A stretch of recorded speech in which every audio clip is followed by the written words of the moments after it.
Welcome to Bloodbath and Beyond. Today we're counting down our top 10 horror movies of 2014. So surfing in at number 10, we have the Super Bowl of Shark Attack movies, Sharknado 2, the second one. Well, debatably a horror, Sharknado 2 capitalized on the unexpected popularity of its predecessor as Asylum jumps the shark with another wacky, over-the-top entry into its sure-to-be long-running series. Not only did we have Tara Reid and Ian Ziering reprising their roles as April and Finn, we also had a swarm of celebrity cameos including Will Wheaton, Tiffany Shepis, Biz Marquis, Richard Kind, Peppa, and the list goes on.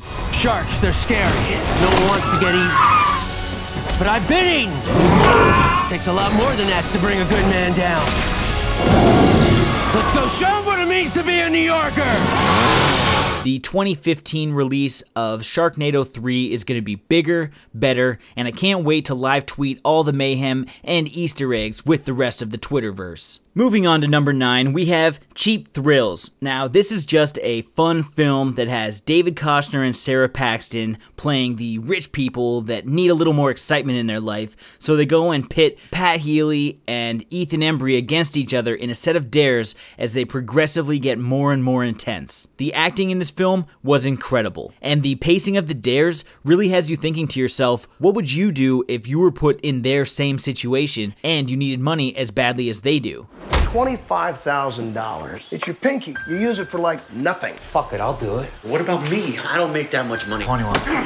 18. $15,000. Are you fucking crazy, man? I need that money for my family. Of the dare films we've seen this year, including Would You Rather and 13 Sins, Cheap Thrills rises above with its great mix of both tension and comedy. We're traveling down to Seaside Heights for number 8, and probably our most controversial entry on this list, Jersey Shore Massacre. Now this does have a terrible score on both IMDb and Rotten Tomatoes, but it is one of those self-aware horror comedies that's just a blast to watch with a couple of friends. Really? I don't leave home without it, and don't touch it.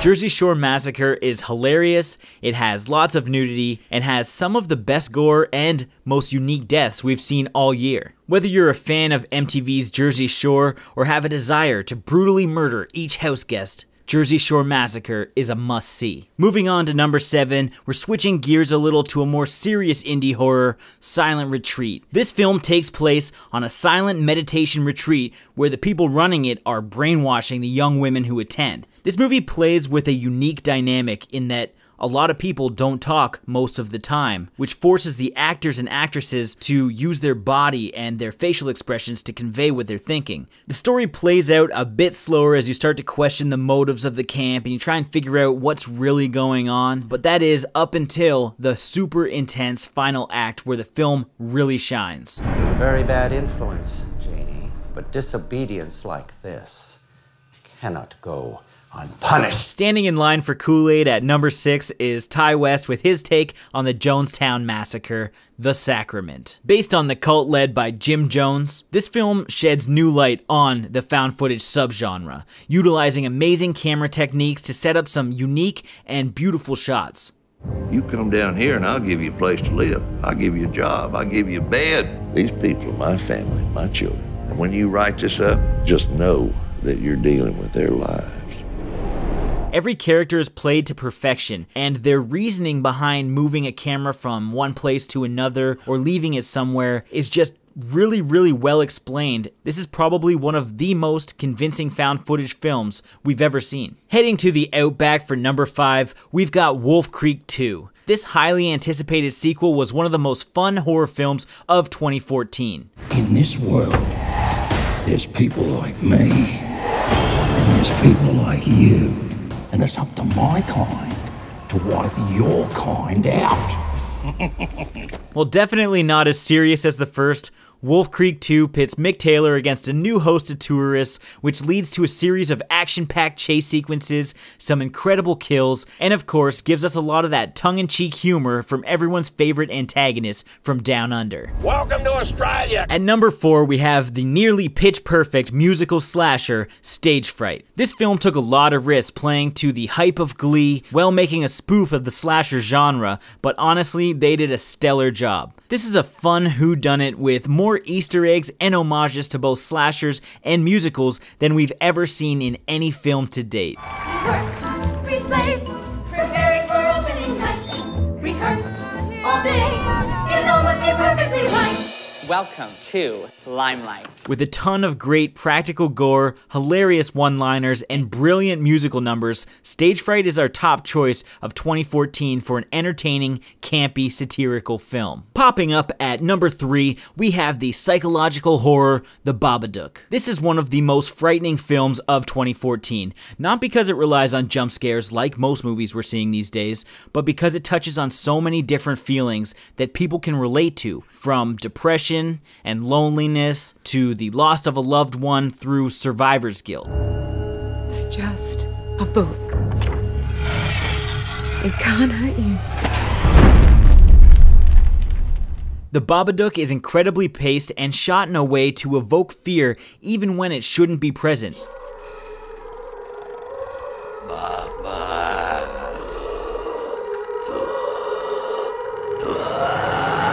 Coming in at number 2, we have the indie horror Starry Eyes. This film is about the life of a starving actress trying to catch her big break when her morals are compromised and she starts to deteriorate both mentally and physically as she spirals down a very, very dark path. We'd like to see you again. And Sarah, this will be different. All of the acting in this film is absolutely incredible. Alex Esso as the lead was amazing, and the character development in general was just insanely well done and well written. Starry Eyes is a well-crafted, intense film that keeps you engaged from the very beginning to the brutal, unforgiving end. Now before we move on, let's talk about some honorable mentions. Starting with the witty Peter Jackson-style horror comedy Housebound, which is a pretty fun flick with some insane twists. Everything kind of flips on its head about halfway through, and what you thought you were going to get is not the movie you're now watching. Definitely a very interesting film. The next honorable mention is Berkshire County, which is probably one of the best home invasion films that I've seen. Now, this is just absolutely gorgeous. The acting is spot on, and everything is just really, really well written and well put together. Unfortunately, it didn't make this list because it's still in the festival circuit with its release set for 2015. Now, another amazing home invasion film that's basically a horror fan's Home Alone is You're Next. And while it was a great film and was released in North America in 2014, it has been out for a couple of years now in other parts of the world, so we decided to keep it off of this list. But it is amazing, and I definitely recommend you check it out. And our final honorable mention is from ABCs of Death 2. Now, not the whole film, just one specific standout segment that has been plaguing my mind and my thoughts since October when I first watched it, which was Z for Zygote. Now, this is honestly the creepiest idea ever, and it's even worse because it's executed with precision and top-notch special effects that just make it seem all too real. Now, I'm not going to spoil it. I'm not going to talk about what it's about. Just know that if you watch it, you may think about it for months after because it's just so damn creepy. Now, coming in at number 1, we have something beautiful we want you to see. It's Joe Stoffer's Pieces of Talent. This film is about a struggling actress played by Christy Ray who befriends an indie filmmaker, David Long, who says she'd be perfect for a project that he's working on, and then things start to get a little bit weird. Take the camera, okay, and you're gonna capture beautiful moments. We're gonna make this movie. All right, man. Yeah. Here. Pieces of Talent is one of the most engaging, engrossing films we've seen in a long time due to the stellar writing, incredibly convincing and natural performances from both David Long and Christy Ray, and its brilliant pacing. The color grading, the special effects, the camera work, and even the gorgeous title sequence make Pieces of Talent one of the best looking films ever. Not only is this number 1 on our horror list of 2014, but I'd argue that this is one of the best films of any genre that we've seen all year. And that concludes Bloodbath & Beyond's top horror movies of 2014. Most of these films we've already done full reviews for, so I'll link to those in the description of this video. Comment below with your thoughts, and let us know what your top picks of 2014 are, and if you like this video, make sure to subscribe to stay updated with everything Bloodbath & Beyond.